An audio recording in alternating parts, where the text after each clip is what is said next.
பழனிசாமியை முதல்வராக ஏற்றுக்கொள்வேன் என்று எங்கேயும் சொல்லவர்.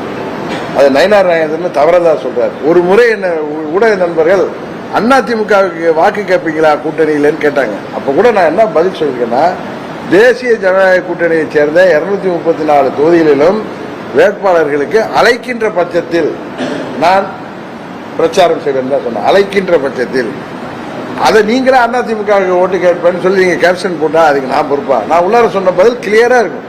ஏதாவது ஒரு இடத்துல நான் பழனிசாமிக்கு ஓட்டு கேட்பேனோ அதிமுகவுக்கு ஓட்டு கேட்பேனோ எங்கேயும் சொல்லல. உங்க கேள்வி அது.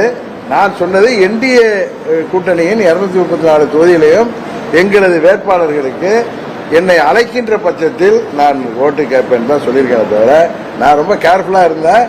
இன்னொன்னு, எங்கள் நிர்வாகிகளும் எங்கள் தொண்டர்களும் பழனிசாமியை நான் முதலமைச்சர் வேட்பாளராக ஏற்றுக்கொண்டேன் என்று சொல்லவும் முடியுமா?